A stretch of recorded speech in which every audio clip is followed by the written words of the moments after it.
Good nutrition and adequate physical activity are the most powerful tools we have for the maintenance of good health, improvements in quality of life, and preventing disease.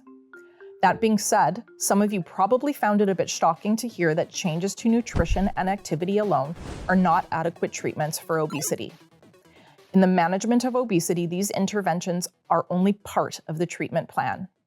Real medical treatments for obesity help individuals sustain behavior change and also might address the underlying biological forces that prevent weight loss. These treatments can include behavioral or psychological interventions, medications, or surgery.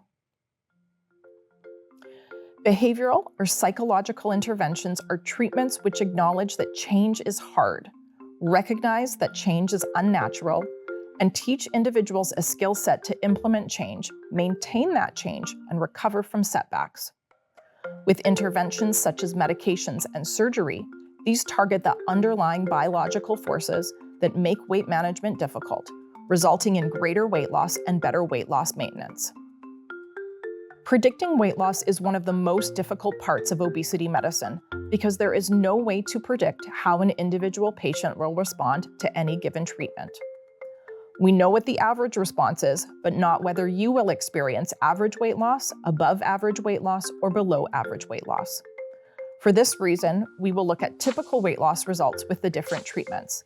This can be used to help inform treatment decisions. It should not be used to define success or failure, and certainly has no bearing on a person's intrinsic worth. These values are based on an individual's lifetime highest weight. Outcomes are particularly difficult to estimate when someone has already lost weight. We'll use an example of a person whose lifetime highest weight is 200 pounds and review the average response to these treatments. First, let's look at behavior changes. You may be surprised to know that changes to nutrition and activity alone will typically only result in a weight loss of 3 to 5% of a person's initial body weight. For example, if someone weighs 200 pounds and they lose 5% of their weight, that would be a 10-pound weight loss, taking them down to 190 pounds. With the medications commonly prescribed for obesity in Canada right now, including naltrexone bupropion or Contrave, and liraglutide or Saxenda, average weight loss is somewhere between 5 and 10%. This means if you started at 200 pounds, the average weight loss would take you down to about 180 pounds. Finally, with bariatric surgery, typical weight loss is somewhere between 20 and 40%. So if you started out weighing 200 pounds, you might end up at 140 pounds if you had 30% weight loss. These are the changes that a person with average response to these treatments would see. But what about an above average weight loss response scenario? It is unusual for a person to lose more than 10 to 15% of their initial body weight by only making changes to nutrition and activity.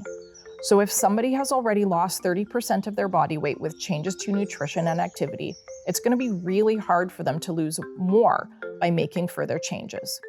With medications, the maximal weight loss we see increases to somewhere between 20 and 25%. And with bariatric surgery, sometimes individuals will lose between 40 and 50% of initial body weight. Above average weight loss responses are only seen in 5% of patients. Many patients express they would rather lose weight naturally on their own. While there are many health conditions that respond well to conservative management or lifestyle interventions, in the management of a chronic condition such as obesity, it's not always possible to provide best care to patients without these tools. In considering the different obesity treatment options, hopefully you'll keep two things in mind. The first is that body weight is not fully under an individual's control. It is not true that an individual should be able to manage obesity on their own. It is not a sign of failure or weakness to accept help for the treatment of obesity, be it in the form of a healthcare practitioner that provides behavioral or psychological support, a medication, or a surgery. The second is that the whole point of obesity treatment is to make life better, richer, and more fulfilling. It's certainly not about a number on the scale. It's not even about the optimal management of a health issue.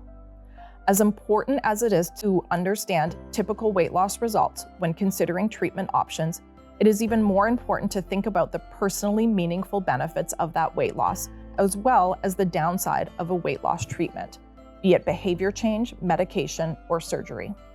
It's about finding the sweet spot where weight management is adding to a better, richer, and more fulfilling life, and not taking away from it. This is called your best weight, and the best person to identify this balance is you.